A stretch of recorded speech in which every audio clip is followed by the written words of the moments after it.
Hello बच्चों, मैं गंगा पांडे। स्वागत है आपका मेरे यूट्यूब चैनल में। आज के वीडियो में मैं लेकर आई हूँ क्लास 12th पॉलिटिकल साइंस की जो सेकंड बुक है, उसका जो सेकंड चैप्टर है, एक दल के प्रभुत्व का दौर। इस चैप्टर के इम्पोर्टेंट क्वेश्चन, और ये क्वेश्चन मैंने इस तरीके से बनाए हैं कि पूरा चैप्टर ही उन क्वेश्चन के अंतर्गत आ जाए, यानी पूरी समरी टाइप की लेके मैंने क्वेश्चन बनाए हैं। और हाँ, मेरी वीडियो अगर आपको अच्छी लगे तो प्लीज़ लाइक ज़रूर कीजिएगा, और इसके अलावा जो पिछली वीडियो आपने देखनी है तो आप डिस्क्रिप्शन में लिंक में जाकर देख सकते हैं। तो चलते हैं आज के वीडियो की ओर। तो पहला क्वेश्चन मैंने लिया है कि भारत ने स्वतंत्रता के बाद किस प्रकार की शासन प्रणाली को अपनाया। तो भारत ने आज़ादी के बाद लोकतांत्रिक शासन प्रणाली को देश में अपनाया। अगला क्वेश्चन लिया है, भारत का संविधान कब लागू हुआ। तो भारत का संविधान 26 जनवरी 1950 को लागू हुआ, और इसे हम इसी दिन को गणतंत्र दिवस के रूप में मनाते हैं। अगला क्वेश्चन है, भारत के प्रथम चुनाव आयुक्त कौन थे। तो भारत के पहले चुनाव आयुक्त सुकुमार सेन थे, और चुनाव आयोग का गठन कब हुआ था? जनवरी 1950 में हुआ था, और 25 जनवरी को मतदाता दिवस के रूप में भारत में मनाया जाता है। अगला क्वेश्चन है, भारत में प्रथम आम चुनाव कब हुए। तो भारत में पहले आम चुनाव अक्टूबर 1951 से फरवरी 1952 के मध्य हुए, लेकिन क्वेश्चन में ऑप्शन आता है कि 1952। तो आप लिख सकते हैं कि भारत के पहले आम चुनाव 1952 में हुए। अगला क्वेश्चन है, पहले आम चुनाव के वक्त देश में कितने मतदाता थे। तो पहले आम चुनाव के समय देश में 17 करोड़ मतदाता थे, और 3200 विधायक चुने जाने थे, और 489 लोकसभा के सांसद उस समय चुने जाने थे, क्योंकि उस समय पूरे देश में, राज्य में भी, केंद्र में भी एक साथ चुनाव हुए थे। अगला क्वेश्चन है, 1952 के चुनावों के समय कुल मतदाताओं में से केवल साक्षर मतदाताओं का प्रतिशत कितना था। तो उस समय भारत में साक्षर मतदाताओं का जो प्रतिशत था वो कितना था? 15%। अगला क्वेश्चन है, भारत में आम चुनावों में इलेक्ट्रॉनिक वोटिंग मशीन यानी ईवीएम मशीन का प्रयोग कब प्रारंभ हुआ।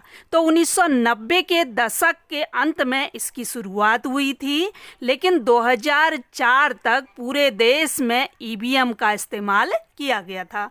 अगला क्वेश्चन है, नायक पूजा क्या है। तो नायक पूजा चापलूसी का एक रूप है, जिसमें किसी व्यक्ति में कोई विशेष योग्यता न होते हुए भी उसी की पूजा की जाती है, यानी उसी को माना जाता है। अगला क्वेश्चन है, हमारे देश की चुनाव प्रणाली में विजय का तरीका क्या अपनाया गया है। तो हमारे देश की चुनाव प्रणाली में सर्वाधिक वोट पाने वाले की जीत के तरीके को अपनाया गया है, यानी चुनाव में जिस उम्मीदवार को सबसे ज़्यादा वोट मिलते हैं वही क्या होता है? विजयी होता है। ये तरीका हमारे देश की चुनाव प्रणाली में अपनाया गया है। अगला क्वेश्चन है, संविधान सभा की प्रारूप समिति के अध्यक्ष कौन थे। तो संविधान सभा की प्रारूप समिति के अध्यक्ष कौन थे? डॉक्टर भीमराव अंबेडकर। अगला क्वेश्चन है, समग्र मानवतावाद सिद्धांत के प्रणेता कौन थे। तो कौन थे समग्र मानवतावाद सिद्धांत के प्रणेता? दीनदयाल उपाध्याय। अगला क्वेश्चन है, एक दलीय प्रभुत्व क्या है। तो एक दलीय प्रभुत्व व्यवस्था उसे कहते हैं जहां बहुदलीय पद्धति के अंतर्गत, जहां बहुत सारी पार्टियां हों, लेकिन किसी एक दल की हमेशा क्या रहती है? प्रधानता रहती है। तो उसको कहते हैं एक दलीय प्रभुत्व। ये सब मैंने वीडियो में आपको बता रखा है कि एक दलीय प्रभुत्व क्या है। अगला क्वेश्चन है, स्वतंत्र भारत के प्रथम गवर्नर जनरल कौन थे। यानी आज़ादी के बाद जो पहले गवर्नर जनरल भारत के बने वो कौन थे? सी राजगोपालाचार्य, जिनको 1954 में भारत रत्न से भी सम्मानित किया गया था। अगला क्वेश्चन है, स्वतंत्रता के बाद भारत में कांग्रेस पार्टी का प्रभुत्व का दौर रहा, ऐसा क्यों? तो स्वतंत्रता के बाद भारत में कांग्रेस पार्टी के प्रभुत्व का दौर रहा क्योंकि इसका जो संगठन था वो अखिल भारतीय स्तर पर पूरे भारत में पहुंच चुका था। अगला क्वेश्चन है, भारतीय जनसंघ के संस्थापक कौन थे? तो भारतीय जनसंघ के संस्थापक श्यामा प्रसाद मुखर्जी थे। और जनसंघ की स्थापना कब की गई थी? 1951 में। बहुत इंपॉर्टेंट है, क्वेश्चन बहुत ज़्यादा पूछा जाता है।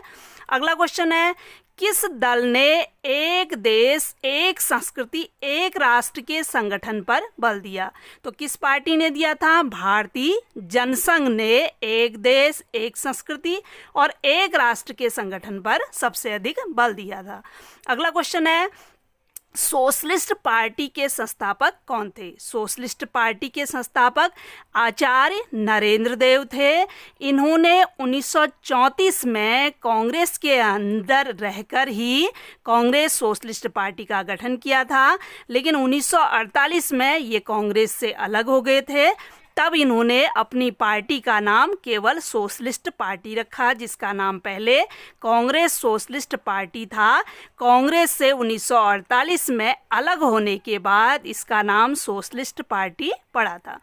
अगला क्वेश्चन है, स्वतंत्र पार्टी की स्थापना किसने की? तो स्वतंत्र पार्टी की स्थापना 1959 में सी राजगोपालाचारी ने की थी। इसमें और भी बहुत सारे क्वेश्चन हैं, लेकिन मैं इसके 2 पार्ट बनाऊंगी। एक पार्ट के क्वेश्चन ये हो गए, ये जो अगला पार्ट बचा है इसकी मैं अलग से एक वीडियो बनाऊंगी। तो अब मेरा वीडियो आपको कैसा लगा तो प्लीज़ मुझे ज़रूर बताइएगा। Thank you.